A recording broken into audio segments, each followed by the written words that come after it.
Well, the next time you buy sunscreen, you may notice a change on the labeling because last year the Food and Drug Administration announced changes that would be made to the SPF number as well as labeling sunscreen as waterproof. To explain what all of these changes mean, we want to introduce you to Dr. Aspery, the Vice President and Medical Director for Blue Cross Blue Shield of Arizona. It's nice to have you on the show. Thank you very much. Every year, as parents and people, we start to pull out the old stuff and go, huh, there might be a little bit left. And then we look at it, and it's kind of like this re-awareness that we have to establish about how best to protect our skin.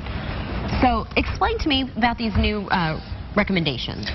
The FDA has come out with some new labeling requirements that are to give better information to consumers so they can make better choices. The labeling now will not be able to have terms like sunblock or waterproof or sweatproof. These give more expectations of what these products can actually do than they really can. They can use water resistant or sweat resistant.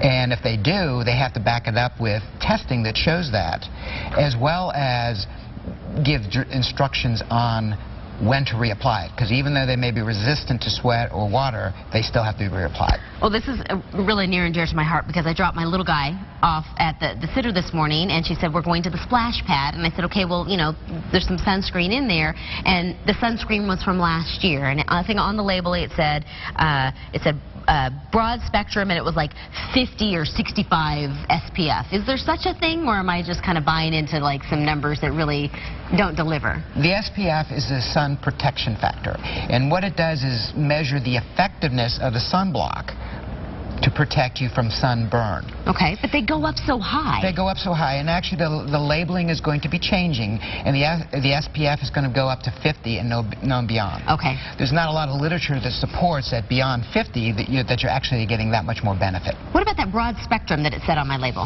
The sun's rays, there are actually two types of ultraviolet radiation. B and A. And broad spectrum must protect against both the B and the A. And we need to do that? We want to do that? We absolutely do. UVB is mainly the cause of sunburn. A goes deeper into the skin and puts you at higher risk for skin cancer as well as premature aging of the skin.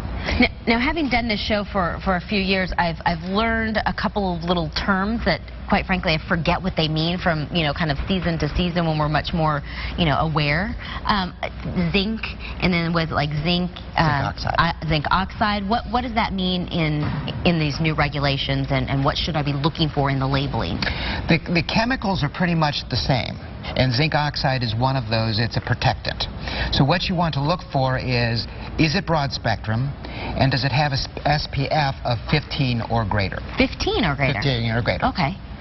If you have sensitive skin or you've had skin cancer, you want to go and push the SPF towards the 50. Towards the 50. And but let's say right here where it says active ingredients, avobenzone, and it has all these. Is there any one ingredient that we should be looking for with a certain percentage that's going to give us the best defense?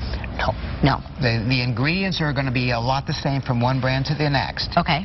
But it's the broad spectrum and the SPF that you have to focus on. Okay, that makes it so easy. And then, of course, we need to take other precautions to hydrate and to cover our skin as well. Absolutely. The sunscreens are part of an overall package to protect your skin. Protective clothing. We in Arizona like our tank tops, our shorts, and our flip-flops, but that exposes our skin to more radiation.